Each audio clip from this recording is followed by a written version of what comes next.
আসসালামু আলাইকুম, welcome to my channel green red BD. আজকের ভিডিওতে আমরা দেখব পেজ সেটআপ, পেজের লেআউট, প্রিন্ট প্রিভিউ। এটা হলো আমাদের পেজ ওরিয়েন্টেশন। এখন আমরা যখন একটা কাজ করব, কাজ করার আগে আমাদের মাথায় রাখতে হবে যে আমরা যে জায়গাটার মধ্যে এক্সেলে কাজ করতেছি এতটুকু জায়গা আমরা প্রিন্ট করতে পারবো কিনা।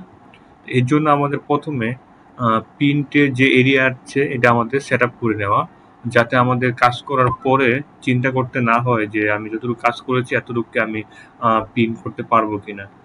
ধরেন এখানে আরেকটা অপশন আছে, মার্জিন। আমাদের পেজ, যে পেজটা আমরা নিব এই পেজটা কতটুকু মার্জিন থাকবে, বা নর্মাল মার্জিন থাকবে, না হোয়াইট মার্জিন থাকবে, না ন্যারো মার্জিন থাকবে। তো এখানে আপনি দেখতে পাচ্ছেন যে এখানে মার্জিনগুলো দেয়া আছে। একটা পেজের কতটুকু পর্যন্ত আপনি লিখতে পারবেন। এখানে যে বর্ডার আছে, বর্ডারের বাইরের অংশগুলোতে এগুলাতে আমরা লিখতে পারবো না। আমরা যদি এই পেজটা এখান থেকে সেট আপ করি, যে এখানে যদি আমি এটা নিই, এটা নিলে আমার এখানে দেখবেন যে একটা দাগ পড়ে গেছে। এখানে আমার একটা দাগ আছে, মানে এই দাগ পর্যন্ত আমি যদি নেই তাহলে আমি এটা আমাদের পেজে পিন করলে আমাদের এতটুকু শো করবে। তো এটা যদি আমি আবার এখান থেকে দিই, এখান থেকে দিলে আমার এই যে প্রিন্ট এরিয়াটা কিন্তু আরো বৃদ্ধি পেল। আবার এখানে আপনি যদি চান যে কাস্টমাইজ করে নেবেন যে আপনার উপরের সাইডে পেজ কতটুকু স্পেস থাকবে বা নিচের সাইডে কতটুকু থাকবে, এর জন্য এখানে আপনারা দেখতে পাচ্ছেন যে আমাদের পাশে মানে টপ বা বাটন বা লেফট রাইটে মোটামুটি এরিয়াগুলো শো করছে। আপনি এখান থেকে কতটুকু এরিয়া নিবেন এখান থেকে আপনি কাস্টমাইজ করে নিতে পারবেন। তারপরে আমি পেজে যাই, পেজে যাওয়ার পর আপনি দেখতে পাচ্ছেন যে এখানে পোর্ট্রেট আর একটা আছে ল্যান্ডস্কেপ। তো আপনি যেটা নেন এখান থেকে এটা আপনি চুজ করে নিতে পারবেন। এটা হলো আমাদের পেজ মার্জিনের অপশন। তারপর ওরিয়েন্টেশন দেখলাম, পেজের সাইজ।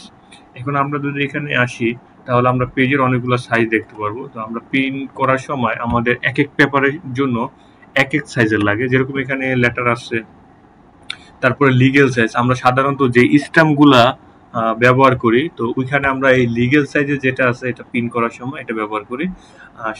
নর্মালি আমাদের যে পেজগুলা হয় বা আমরা যে প্রিন্টগুলা দেই সেগুলো আমাদের A4 পেজে প্রিন্ট হয়। তো এখান থেকে আমরা যদি A4 পেজ সিলেক্ট করে দেই, সিলেক্ট করে দিয়ে আমি কন্ট্রোল পিতে যাই, কন্ট্রোল পিতে যাওয়ার পরে আপনারা দেখতে পারবেন যে আমার এখানে এখানে A4 সাইজে যতটুকু জায়গা আছে এতটুকু জায়গা আমার এখানে শুরু করতেছে।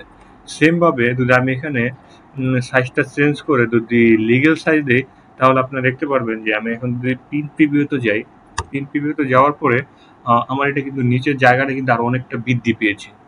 মানে বাটন থেকে টপ থেকে বটম পর্যন্ত আমার অনেকটা জায়গা বৃদ্ধি পেয়েছে। তার মানে আমরা এখানে লিগ্যাল সাইজে আছি। তো এখানে যদি আমি সেম ভাবে আমাদের যে সাইজগুলো প্রয়োজন হয় আমরা সেম সেই সাইজগুলো এখান থেকে নিয়ে নিতে পারবো, নিয়ে আমরা এখান থেকে প্রিন্ট করতে পারবো।